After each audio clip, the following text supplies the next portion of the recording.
Hello friends, welcome to another new session of Smita classes. Today we will be dealing with the 16th chapter of SST book of standard 5. The name of the book is Social Studies Success and it is the 16th chapter and the name of the chapter is India and the United Nations. Yesterday we had read about the working of the United Nations. Today we will read about the relation of India with the United Nations. We will start reading the chapter. India has been a member of the United Nations since it was formed. Our peace-loving nature has kept our relations with the UN very healthy. India has full faith in the ideals of the UN. It actively participates in the activities of agencies like World Health Organization, Food and Agricultural Organization. Mrs. Vijayalakshmi Pandit was the first woman president of the General Assembly of the United Nations. India has maintained a high profile as a peace-loving, non-violent nation. Other contributions of India to UN. India has supported the UN with money and manpower. India has shared its expertise with other UN countries by sending officials to help in the UN work. The peacekeeping force of the UN has many Indian soldiers.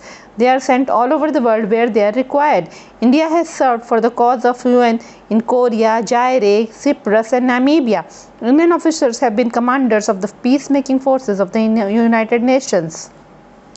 India जो है वो United nation का member तब से है जब से United nation form हुआ था, बना था। ठीक है, क्योंकि इंडिया का पीस लविंग नेचर है। हाँ, हम लोग शांति प्रेमी हैं इंडिया के लोग, इसीलिए हम लोग का यूनाइटेड नेशन के साथ रिलेशन बहुत ही अच्छा है, बहुत ही हेल्दी रिलेशन है। ठीक है, इंडिया को जो है यूनाइटेड नेशन का जो भी आइडियाज़ है, आइडियल्स है, उनके उसूल है, प्रिंसिपल है, उस पर इंडिया को पूरा विश्वास है, पूरा फेथ है। ठीक है, जो भी एक्टिविटीज़ यूनाइटेड नेशन की एजेंसीज़ के थ्रू कराया जाता है, चाहे वो वर्ल्ड हेल्थ ऑर्गेनाइजेशन के थ्रू कुछ एक्टिविटीज़ कराया जा रहा है जैसे वैक्सीनेशन प्रोग्राम, या फिर फूड एंड एग्रीकल्चरल ऑर्गेनाइजेशन जो उसका पार्ट है उसके थ्रू जो कराया जा रहा है, वो सब में इंडिया एक्टिवली पार्टिसिपेट करता है, भाग लेता है। पहली वुमेन प्रेसिडेंट जो थी, जनरल असेंबली एक डिपार्टमेंट है यूनाइटेड नेशन का, तो उसकी जो पहली वुमेन जनरल असेंबली जो पहली वुमेन प्रेसिडेंट थी वहाँ की जनरल असेंबली की, पहली महिला प्रेसिडेंट जो थी, पहली महिला राष्ट्रपति जनरल असेंबली की जो थी यूनाइटेड नेशंस की, वह कौन थी? वह एक इंडियन थी, उनका नाम था मिसेस विजयलक्ष्मी पंडित।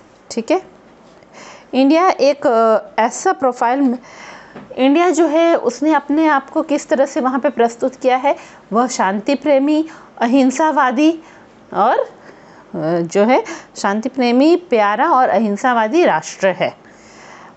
और इंडिया ने क्या योगदान दिए हैं यूनाइटेड नेशन को? इंडिया ने यूनाइटेड नेशन को पैसे से और पारिश्रमिक से, मनुष्य श्रम से भी मदद की है ना, मैन पावर और मनी दोनों से मदद किया है इंडिया ने अपना जो भी एक्सपर्टाइज़ है, इंडिया जिस चीज़ में एक्सपर्ट है, हाँ, इंडिया में जिस चीज़ का अच्छे से रिसर्च हुआ है, जिसमें इंडिया बहुत एक्सपर्ट है, वो उन्होंने यूएन कंट्रीज़ के साथ शेयर किया है ताकि उनके कंट्री में भी उस चीज़ में अच्छी ग्रोथ हो।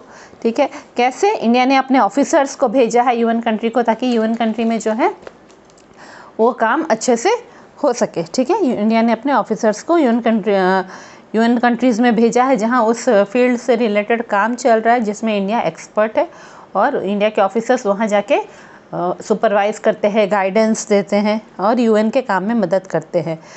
जो यूएन का ना अपना एक आर्मी भी है जो कि यूएन भेजता है कहाँ पे? जहाँ पे कि जिस राष्ट्र में अभी शांति कायम करना है, जहाँ युद्ध चल रहा है, शांति कायम करना है, वहाँ पे यूएन अपनी आर्मी को भेजता है। तो उसमें बहुत सारे इंडियन सिपाही सब भी है। ठीक है, उनको सारी दुनिया में सब तरफ भेजा जाता है जहाँ पे उनकी ज़रूरत हो। इंडिया ने यूएन की मदद की है कहाँ पे? कोरिया में मदद की है, जायरे में, सिप्रस और नामीबिया में, ये सब में जहाँ यूएन का काम चल रहा था वहाँ सब जगह इंडिया ने उसकी मदद की है। इंडियन ऑफिसर्स जो हैं यूएन के जो शांति कायम करने वाले जो आर्मी है यूएन की, उसमें इंडियन ऑफिसर लोग कमांडर की पोस्ट पे भी रह चुके हैं। India opposed the policy of discrimination practiced by whites against blacks in South Africa. This policy was known as apartheid. India's relation with South Africa was re-established after the abolition of apartheid.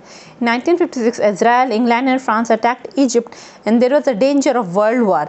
India's timely intervention helped to avert the war. Under the directions of the UN, our troops went to the Gaza Strip and Lebanon to bring peace there.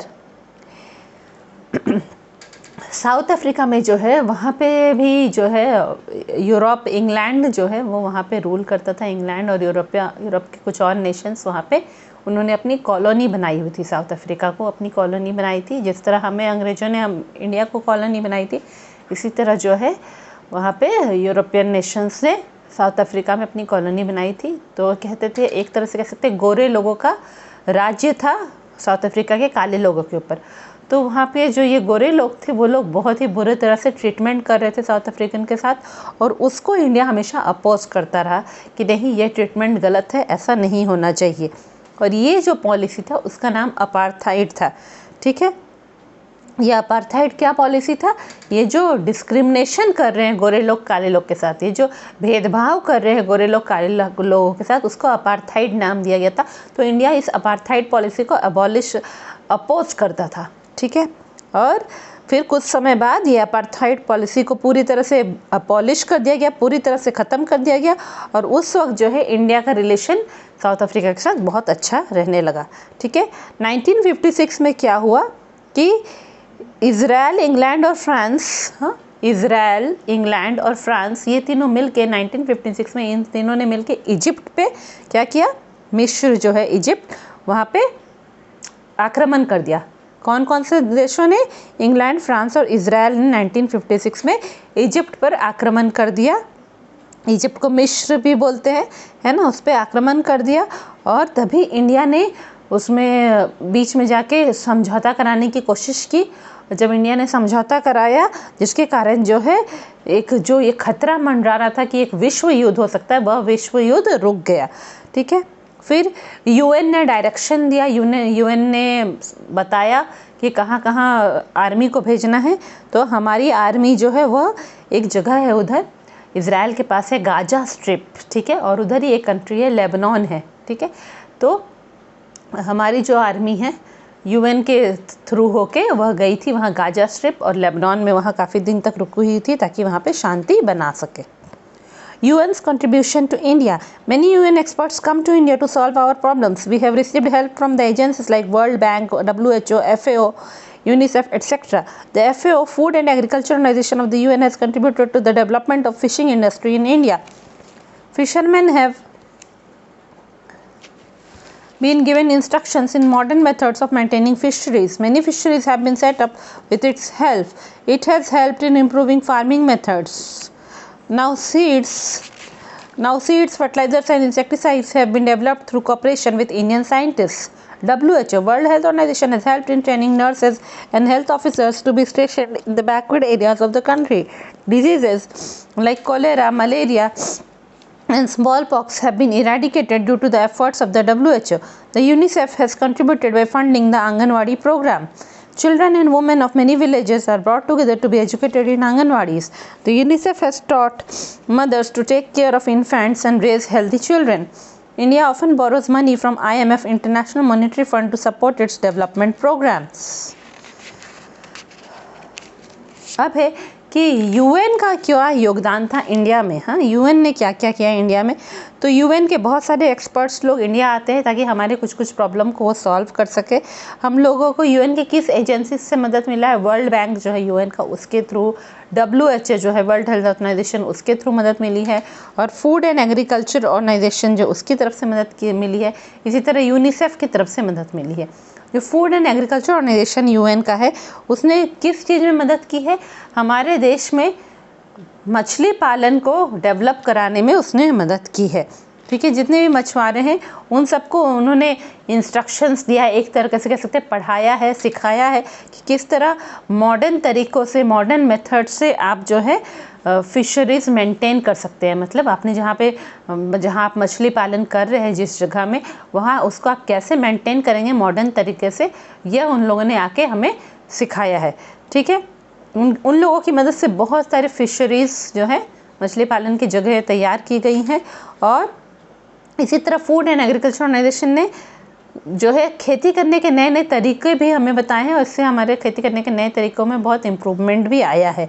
नए तरह के बीज उन्होंने introduce किए हैं, fertilisers, insecticides, वो सब यहाँ उन लोगों की मदद से नए नए डेवलप किए गए हैं इंडिया में।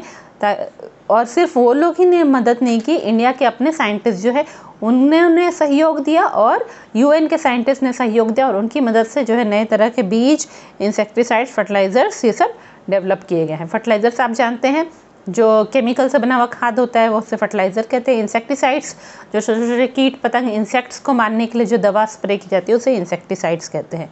इसी तरह वर्ल्ड हेल्थ ऑर्गेनाइजेशन WHO जो है उसने कैसे मदद की, उसने हमारे यहाँ के जितने भी नर्सेज है या हेल्थ ऑफिसर्स है या डॉक्टर्स है उन सबको उन्होंने ट्रेनिंग दी है, ठीक है, ताकि जो है हमारे देश का जो बहुत ही पिछड़ा हुआ इलाका सब है, बैकवर्ड एरिया सब है, वहाँ पे उनको पोस्टिंग दी जाए। उसके लिए उनको ट्रेनिंग दिया गया है कि ये सब एरियाज़ में कैसे काम करना है। कुछ बीमारियाँ जैसे कि कोलेरा, मलेरिया और स्मॉल पॉक्स जो है पूरी तरह से जड़ से पूरी दुनिया से ख़त्म कर दिया गया है, खासकर इंडिया से पूरी तरह से ख़त्म कर दिया गया है। किसकी मदद से? WHO की मदद से। उन्होंने इंडिया के सारे लोगों को वैक्सीनेशन लगाया और उसे जड़ से ख़त्म कर दिया गया है। यूनिसेफ जो है उसने किस चीज़ में मदद की है? आंगनवाड़ी प्रोग्राम को फंडिंग किया है, आंगनवाड़ी प्रोग्राम को बढ़ाने के लिए पैसा दिया। आंगनवाड़ी प्रोग्राम क्या है? जो छोटे बच्चे हैं 2.5 साल से 5 साल के बच्चे, उनको जो है एक तरह का क्रैच गवर्नमेंट की तरफ से बनाया जाता है, जहाँ पे बच्चे आएंगे, थोड़ा खेल खेल में सीखेंगे, थोड़ी हल्की फुल्की पढ़ाई करेंगे और उनकी माताएं काम करने जाएंगी तो वो उस वक्त जो है उनकी माताएं नौकरी करने जाएंगी तो बच्चे वहाँ पे रह के खेल खेल में सीखेंगे। साथ ही जो गरीब बच्चे हैं उनको अच्छा पोषण मिलेगा, खाना मिलेगा वहाँ पे, इसलिए आंगनवाड़ी प्रोग्राम्स बनाया गया है। तो यूनिसेफ ने उसमें पैसे लगाए हैं, यूनिसेफ ने खर्च दिया है ताकि आंगनवाड़ी प्रोग्राम और भी डेवलप हो सके। बहुत सारे गाँव के जितने भी बच्चे और औरतें हैं उन सबको एक साथ लाया गया है ताकि उनको आंगनवाड़ी में शिक्षा दी जा सके। यूनिसेफ ने मदर्स को, माँओं को सिखाया है कि कैसे बिल्कुल छोटे जन्मे हुए बच्चे की कैसे देखभाल करनी है और किस तरह से आप जो है हेल्दी बच्चे बड़े करेंगे, मतलब बच्चों को पोषण अच्छा मिले, उस चीज़ के लिए यूनिसेफ ने उन्हें सिखाया है कि किस तरह हेल्दी बच्चे बड़े होंगे, ठीक है। इंडिया अक्सर जो है पैसे लेता है किससे? IMF से, इंटरनेशनल मॉनेटरी फंड जो है एक तरह का अंतर्राष्ट्रीय मॉनेटरी फंड है। अंतर्राष्ट्रीय एक जगह पैसे जमा किए गए हैं, जैसे कि जिस कंट्री को जब ज़रूरत होगा वो वहाँ से लोन ले सकता है। तो इंटरनेशनल मॉनेटरी फंड से इंडिया ने अक्सर पैसे और लोन लिए हैं ताकि अपने डेवलपमेंट प्रोग्राम को वह आगे बढ़ा सके। India's gift of non alignment. After the end of World War II, all the nations of the world were divided into two blocks. One block was led by the United States of America, another by the Union of Soviet Socialist Republics. These blocks were on the basis of the military pacts. The world was moving towards another war. Many nations were compelled to join either of these two superpowers to protect themselves. The grouping into two camps was known as alignment. Pandit Jawaharlal Nehru, the first Prime Minister of India, proposed non-alignment to reduce the tension. The proposal was supported by President Abdul Gamal Nasir of Egypt and President Josip Broz Tito of Yugoslavia. They too agreed with Pandit Nehru that developing countries should remain neutral, that is, they should not align with any of the superpowers. They decided to be non-aligned, and thus the non-aligned movement was born. 120 nations are part of this movement today, and they work to help each other to solve problems faced by their countrymen. The non-alignment movement has become a movement for world peace and development. Membership of the United Nations is open to all peace-loving states that accept the obligations contained in the United Nations Charter and are able to carry out these obligations. States are admitted to in membership in the United Nations by decision of the General Assembly upon the recommendation of the Security Council. ठीक है, अब India ने एक उपहार दिया है, वह क्या है? नॉन अलाइनमेंट का उपहार है, ठीक है। जब World War II ख़त्म हुआ, कब ख़त्म हुआ? 1945 में, ठीक है। उस समय जो है दुनिया दो बड़े बड़े ब्लॉक्स में डिवाइडेड हो गया था, ठीक है। एक बड़ा ब्लॉक था यूनाइटेड स्टेट्स ऑफ अमेरिका जिसका लीडर था, और दूसरा बड़ा ब्लॉक था जिसके लीडर कौन थे? Union of Soviet socialist Republic USSR थे उसके लीडर, ठीक है। यानी कुछ कंट्रीज़ एक ब्लॉक की तरफ चले गए थे, USA की तरफ, और कुछ कंट्रीज़ जो USSR के साथ उनको सपोर्ट कर रहे थे, ठीक है। These blocks were on the basis of military pacts, ठीक है। जो भी मिलिट्री एग्रीमेंट किया गया World War II के बाद, जो सुपर पावर्स के बीच में मिलिट्री एग्रीमेंट किया गया, उसके हिसाब से जो है कुछ कंट्रीज़ जो US को सपोर्ट कर रहे थे वो उसके साथ हो गए और कुछ कंट्री USSR के साथ हो गए, ठीक है। इस तरह होने से क्या हो रहा था कि दोबारा से एक नए तरह का युद्ध का तैयारी हो रहा था कि जो कंट्रीज अगर यूएसए के साथ हुए हैं यूएसएसआर उनके विरुद्ध लड़ पड़ेगा, और जो कंट्रीज यूएसएसआर के साथ हुए हैं उनके विरुद्ध यूएसए लड़ पड़ेगा। तो इस तरह जो है विश्व जो है एक दूसरे युद्ध की तरफ बढ़ रहा था। उसमें बहुत सारे जो कंट्रीज थे उनको फोर्स किया जा रहा था कि वो इन दोनों में से किसी एक सुपर पावर को ज्वाइन कर ले ताकि वो अपनी रक्षा कर सके, नहीं तो दूसरा सुपर पावर उसे ख़त्म कर देगा। ठीक है, तो इस तरह दो कैंप में ग्रुपिंग हो रहा था, और ये जो ग्रुपिंग हो रहा था दो कैंप में, दो सुपर पावर के अंदर, उसको अलाइनमेंट कह रहे थे। उस समय जो इंडिया के पहले प्रधानमंत्री थे पंडित जवाहरलाल नेहरू, उन्होंने ये प्रपोजल दिया। क्या चीज़ का प्रपोजल था? नॉन अलाइनमेंट का था, ताकि जो विश्व में ये टेंशन बढ़ रहा था, स्ट्रेस बढ़ रहा था दो सुपर पावर के बीच में, उसको वो कम हो सके। ठीक है, उन्होंने बोला नॉन अलाइनमेंट मतलब कि हम लोग किसी भी सुपर पावर को ज्वाइन नहीं करेंगे। जब उन्होंने ये प्रपोजल दिया तो इसको प्रेसिडेंट अब्दुल गमाल नसीर जो थे इजिप्ट के प्रेसिडेंट, उन्होंने भी इसका सपोर्ट किया। इसी तरह यूगोस्लाविया के जो प्रेसिडेंट थे जोसेफ ब्रॉस टिटू, उन्होंने भी इसको सपोर्ट किया। ठीक है, उन्होंने भी कहा कि पंडित नेहरू जैसा कह रहे हैं वह ठीक है, जो डेवलपिंग कंट्रीज़ है, जो कि अभी ग्रोथ हो रहा है, जो कंट्री का धीरे धीरे वो जो आगे बढ़ रहे हैं जो देश, उनको न्यूट्रल रहना चाहिए, उनको किसी भी सुपर पावर के साथ ज्वाइन नहीं करना चाहिए। ठीक है, तो ये बहुत सारे कंट्री ने डिसाइड किया कि हम नॉन अलाइन रहेंगे, और इस तरह नॉन अलाइनमेंट मूवमेंट का जन्म हुआ, नॉन अलाइनमेंट आंदोलन का जन्म हुआ। ठीक है, उसमें 120 नेशंस 120 देशों ने यह डिसाइड किया कि हम लोग किसी भी सुपर पावर के साथ ज्वाइन नहीं करेंगे, और वो लोग इस आंदोलन के साथ हुए, और वो लोग सब नॉन अलाइनमेंट मूवमेंट का उन लोगों ने साथ दिया, 120 कंट्रियों ने। ठीक है, और इस तरह उन्होंने यह भी एक दूसरे को यह वादा किया कि जो भी हमारे कंट्रीज़ में जो भी प्रॉब्लम होगी उसको हम एक दूसरे की मदद करके उनको सुलझाएंगे। ठीक है, नॉन अलाइनमेंट मूवमेंट जो है वो पूरी दुनिया में एक मूवमेंट, ऐसा आंदोलन बना है जो कि विश्व शांति और विश्व के डेवलपमेंट के लिए, वर्ल्ड डेवलपमेंट के लिए काम करता है। ठीक है, यूनाइटेड नेशन में जो मेंबरशिप होता है, जो भी यूनाइटेड नेशन का भाग बनना चाहते हैं, मेंबर बनना चाहते हैं, वो सारे जो शांति प्रिय देश है उन सब के लिए वह खुला है, वो सब उसके मेंबर बन सकते हैं। साथ ही साथ यह भी क्राइटेरिया है कि उन सबको यूनाइटेड नेशंस का जो चार्टर है, जो रूल्स एंड रेगुलेशंस जो लिखा हुआ है यूनाइटेड नेशन का, वो उनको मानना पड़ेगा और उसके हिसाब से चलना पड़ेगा। ठीक है, अब किस देश को एडमिट करना है, किस देश को मेंबर बनाना है, किसको नहीं बनाना है, यह डिसीज़न कौन लेता है? यह जनरल असेंबली में डिस्कशन होता है, उस पर डिसीज़न होता है। उसके बाद जो सिक्योरिटी काउंसिल के मेंबर्स हैं वो लोग सिफारिश देते हैं, वो लोग रिकमेंड करते हैं कि हाँ इसको मेंबर बनाना है कि नहीं, किस देश को मेंबर बनाना है, किसको नहीं बनाना है। ठीक है, India was among the original members of the UN that signed the declaration by UN at Washington DC on 1st January 1942. India is a charter member of the UN and participates in all of its specialized agencies and organizations. In a speech at the United Nations in New York in September 2015, Indian Prime Minister Narendra Modi said that his country was committed to following a sustainable path to prosperity. He called on developed nations to honor their financial pledges both for development and tackling climate change. He also said that India was concentrating on the basis of development, that is housing, power, water and sanitation for all. India जो है, जो original member थे, जो सबसे शुरुआती member थे UN की, India उनमें से एक है। उन्होंने वो जो डिक्लेरेशन यूएन के तरफ से बना, हाँ, जो घोषणा यूएन के तरफ से की गई, उसको उन्होंने साइन किया। कब? 1 जनवरी 1942 इंडिया ने साइन किया। कहाँ पे? वाशिंगटन डीसी में, और बोला कि हम आपके मेंबर हैं। ठीक है, इंडिया एक चार्टर मेंबर है यूएन का, मतलब कि यूएन की लिस्ट में उसका नाम है, वो वहाँ का मेंबर है। और यूएन की जितनी भी स्पेशल एजेंसीज और ऑर्गेनाइजेशन है, वो जो भी काम कराती है, वो सब में इंडिया भाग लेता है।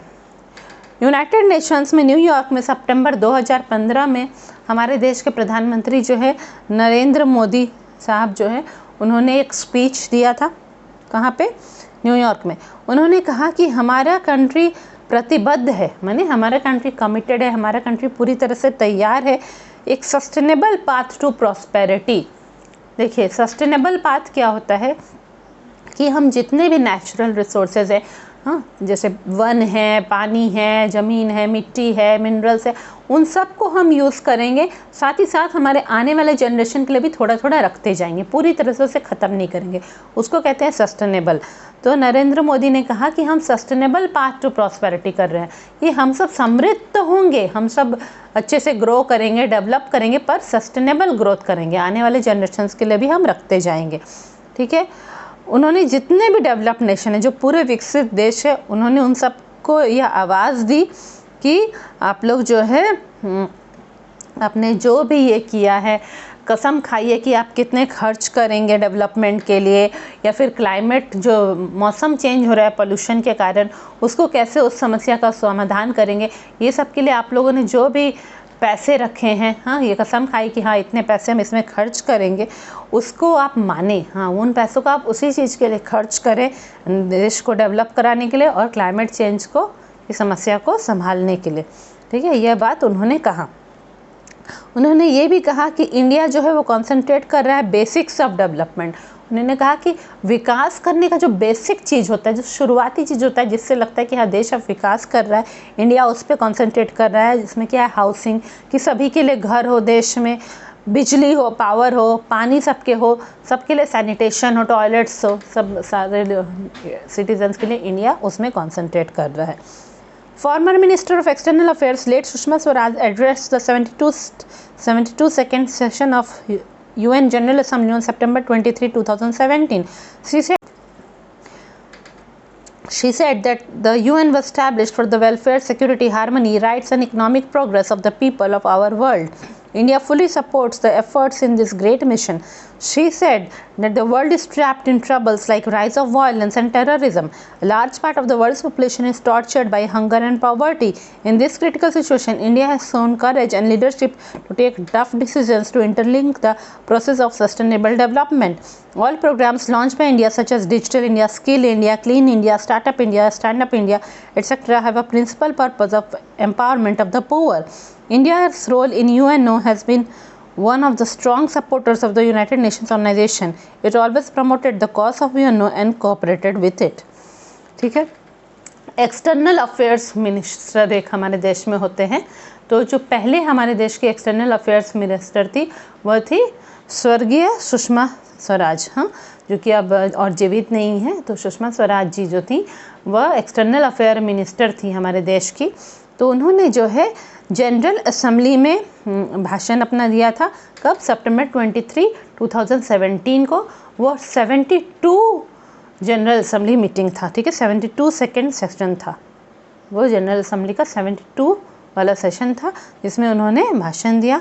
उन्होंने वहाँ पे कहा कि यूएन को ये इसलिए बनाया गया था ताकि लोगों की भलाई के लिए, उनकी सुरक्षा के लिए, उनमें भाईचारा बढ़ाने के लिए, मनुष्य अधिकार के लिए और जो है इकोनॉमिक प्रोग्रेस के लिए, व्यापार और सारे लोगों के पास पैसा रहे, हाँ, ये सब के लिए बनाया गया था यूएन को। इंडिया पूरी तरह से यूएन को सपोर्ट करता है। यूएन का ये जो एफर्ट्स है कि वो सब चीज़ में आगे बढ़ाए सारे देशों को, उसमें इंडिया पूरी तरह से सपोर्ट करता है। उन्होंने कहा कि अभी विश्व बहुत सारे प्रॉब्लम्स में घिरा हुआ है, जैसे कि हिंसा और आतंकवाद बहुत बढ़ा हुआ है ना, आतंकवादी लोग बहुत अटैक कर रहे हैं, हर तरफ हिंसा बढ़ी हुई है।